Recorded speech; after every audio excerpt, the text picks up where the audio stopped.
The Mormon Battalion, the only religiously based unit in United States military history, served from July 1846 to July 1847 during the Mexican-American War of 1846 to 1848.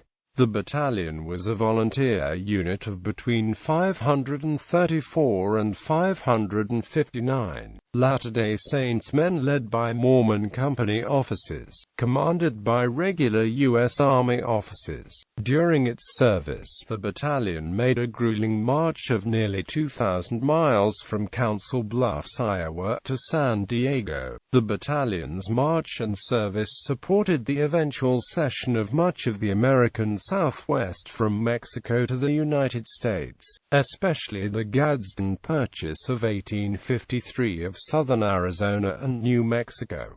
The march also opened a southern wagon route to California. Veterans of the battalion played significant roles in America's westward expansion in California, Utah, Arizona, and other parts of the West. Enlistment. At the time they enlisted, members of The Church of Jesus Christ of Latter-day Saints were seeking U.S. government aid for the migration west to the Rocky Mountains and Salt Lake Valley. Despite having the previous petitions for redress of grievances denied, under continued religious persecution, they had fled Nauvoo, Illinois, on February 4, 1846 across the Mississippi River. They camped among the Potawatomi Indians near present-day Council Bluffs, Iowa. Brigham Young, the president of the Quorum of the 12 Apostles, sent Elder Jesse C. Little to Washington, D.C., to seek assistance from the federal government for the Mormon pioneers fleeing from the Illinois mobs.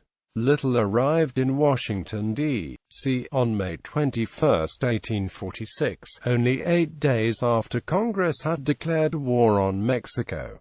Pennsylvania Army officer and attorney Thomas L. Kane offered the Mormons his advice and assistance. Politically well connected through his jurist father, Kane provided letters of recommendation and joined Little in Washington, D.C. The two called on the Secretary of State, Secretary of War, and President James K. Polk. After several interviews in early June 1846, President Polk agreed to Little's offer if a few hundred men enlisted. On June 2, 1846, President Polk wrote in his diary, Col. Kearny was authorized to receive into service as volunteers a few hundred of the Mormons who are now on the way to California, with a view to conciliate them, attach them to our country, and prevent them from taking part against us.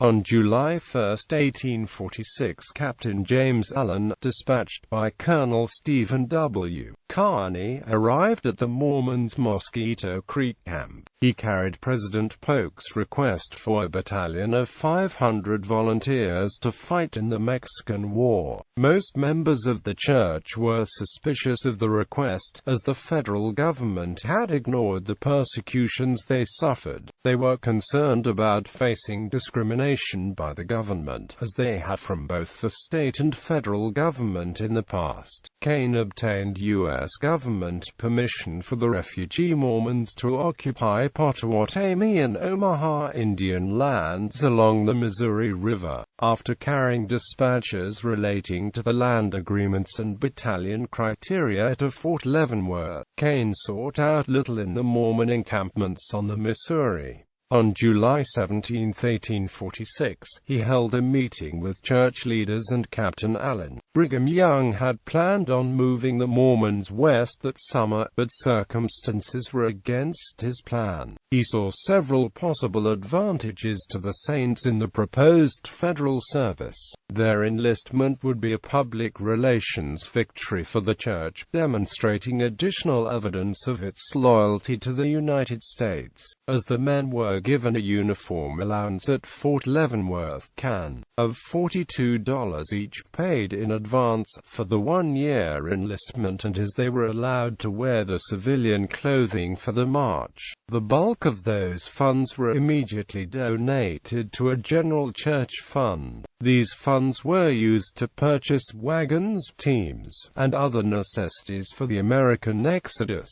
Having been forced to leave farms and homes in Nauvoo, the Latter-day Saints were going to spend the winter on the banks of the Missouri River. Raising a group of able-bodied men would be difficult. Many men had already scattered to outlying areas where they sought jobs with wages to help support the group. Young wrote a letter to the Saints living in Garden Grove, in which he justified the call-up and asked for their help. The President wants to do us good and secure our confidence. The outfit of this 500 men costs us nothing, and the pay will be sufficient to take the families over the mountains. There is war between Mexico and the United States, to whom California must fall a prey, and if we are the first settlers, the old citizens cannot have a Hancock, Missouri pretext to mob the Saints. The thing is from above for our own good. The public approval of Brigham Young and other members of the 12 were critical to gain men's enlistment. While some men quickly volunteered, Young had to persuade reluctant enlistees.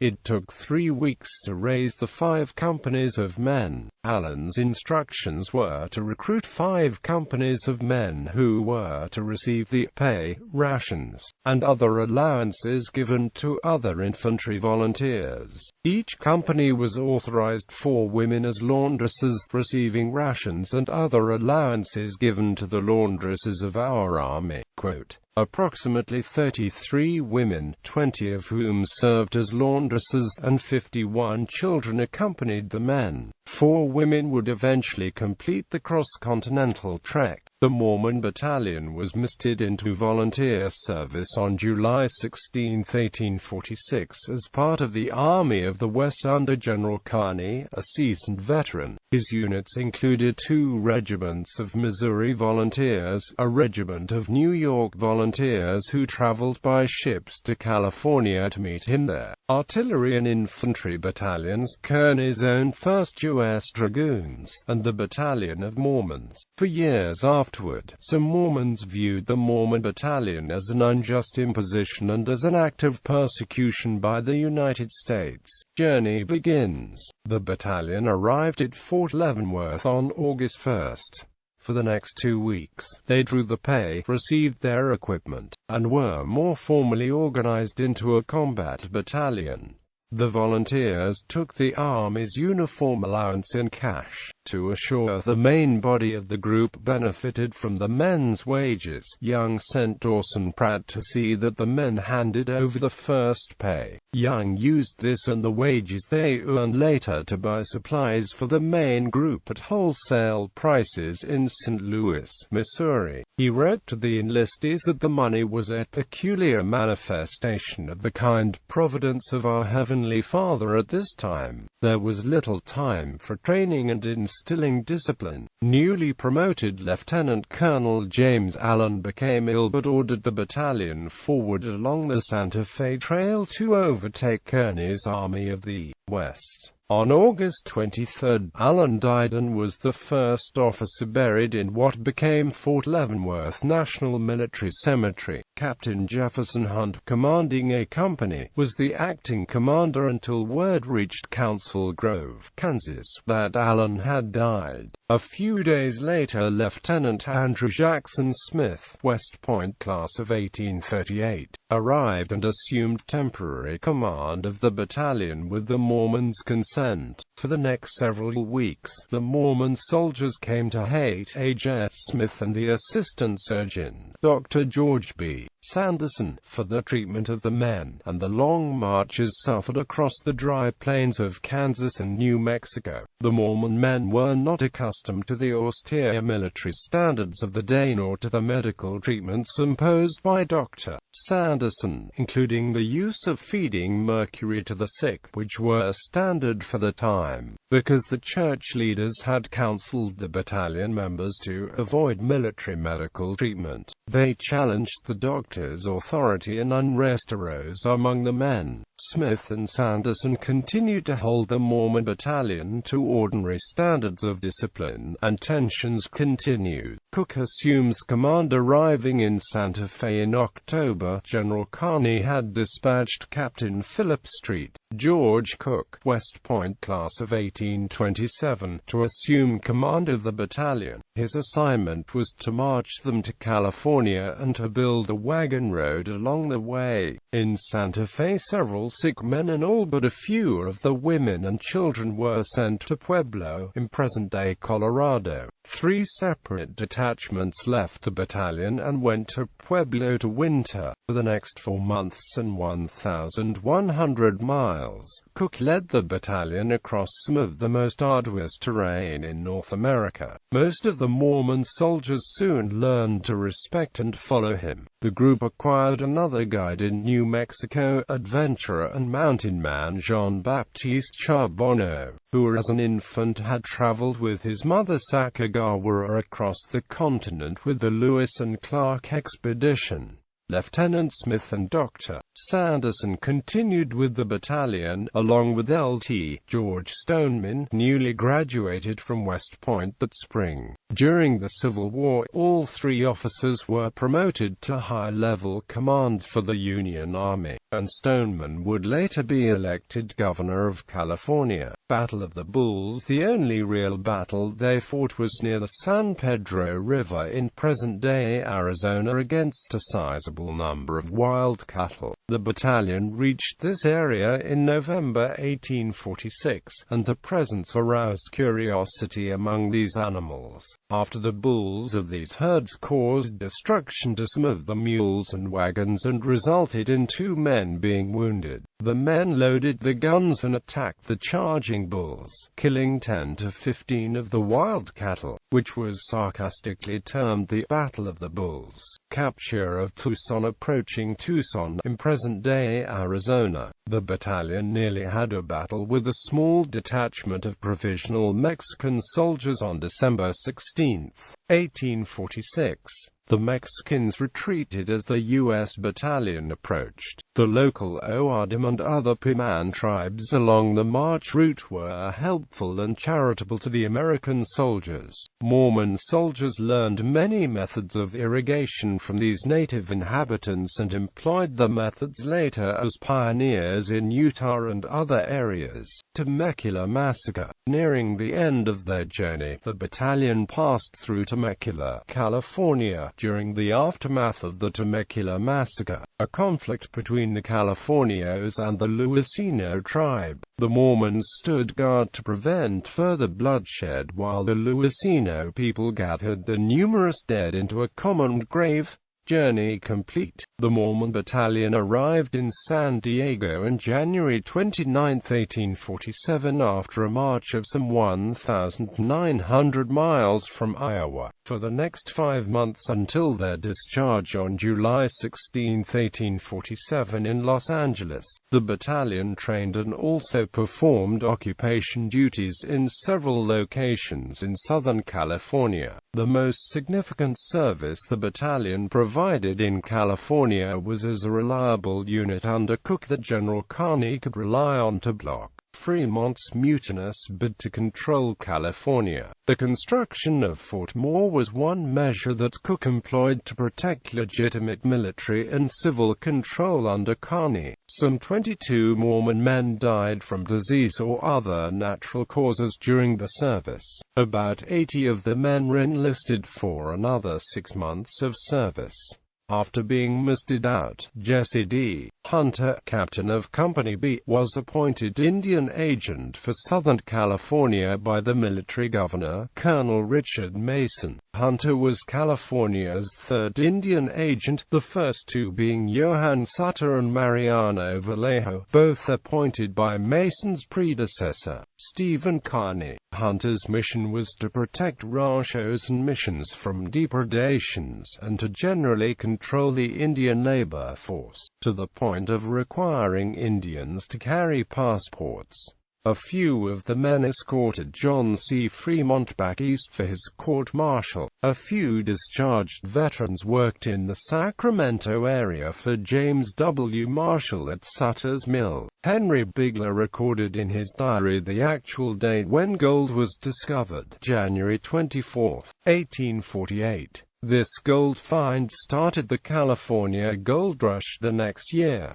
$17,000 in gold was contributed to the economy of the Latter-day Saints' new home by members of the Mormon Battalion returning from California. Historic sites and monuments. Historic sites associated with the battalion include Mormon Battalion Historic Site, a visitor center in the Old Town neighborhood of San Diego. Box Canyon Historical Site in Anza Borrego Desert State Park, San Diego County, on Highway S2, approximately 8.7 miles south of Highway 78. Here the battalion cut a road into the rocky side of a canyon which was otherwise impassable to wagons. Remnants of the road cut into the rock wall are still visible. Fort Moore Pioneer Memorial, the largest bas-relief military monument in the United States, on Hill Street in downtown Los Angeles, dedicated in 1958 at the site of historic Fort Moore built by the Mormon Battalion in 1847, decommissioned in 1853. Mormon Battalion Mountain, a low-lying mountain within San Bernardino County's Glen Helen Regional Park at the mouth of Cajon Canyon, where in April 1847 a detachment of the Mormon Battalion arrived from Los Angeles with the assignment to set up camp, build a fort, a redoubt, and guard the pass from Indian raids.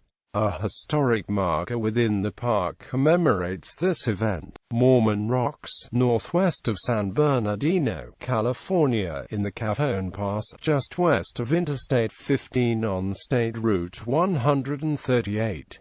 Near Mormon Rocks, the first wagon road was blazed through the Cajon Pass in 1848 by 25 veteran battalion soldiers, with the wagon of Captain Daniel C. Davis, wife Susan, and son Danny in the journey to the Salt Lake Valley. The Mormon Battalion Monument at the Utah State Capitol, Salt Lake City, Utah. The Mormon Battalion Memorial in Fort Rosecrans National Cemetery, Point Loma, San Diego, erected in 1998. A sculpture of an infantryman of the battalion by Edward J. Fraughton, erected in 1969 at Presidio Park, San Diego, which is pictured above. A large bronze sculpture of a meeting between the Mormon Battalion and Mexican El Presidio leadership sits in the northwest portion of El Presidio Park, adjacent to the Pima County Courthouse in downtown Tucson, Arizona. Although the nations were at war, the military contingents from both nations were able to avert armed confrontation in part via this peaceful meeting of representatives of both armies. The Mormon Battalion Monument outside of Santa Fe, New Mexico.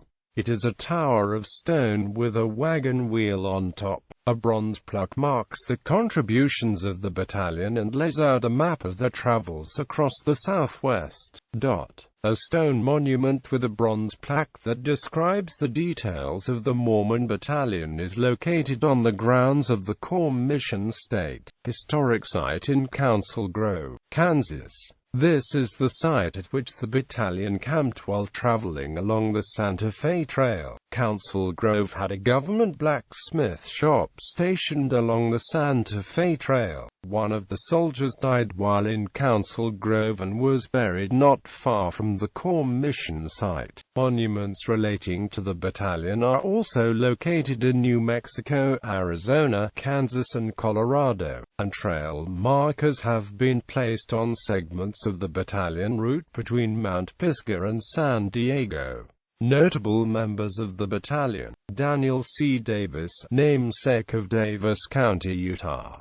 Stephen Clark Foster, first American mayor of Los Angeles, California. Jefferson Hunt, father of San Bernardino County, Brigadier General of California Militia. William Prowse, first man to wash gold on the Comstock lode.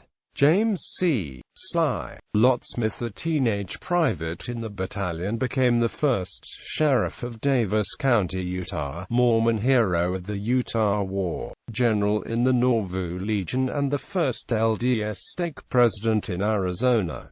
George Stoneman, Civil War general and governor of California. William S. Willis James Allen recruited the battalion and served as the first commander, died at Ft. Leavenworth shortly after leading the battalion there. West Point, class of 1825. Allen was a brevet Lt. Col. and is buried in the Fort Leavenworth National Cemetery. Jean-Baptiste Charbonneau, scout and son of Sacagawea and the French trader Toussaint Charbonneau, who were members of Lewis and Clark's Corps of Discovery. Andrew Jackson Smith, second commander of the battalion, West Point, class of 1838, and major general during the American Civil War.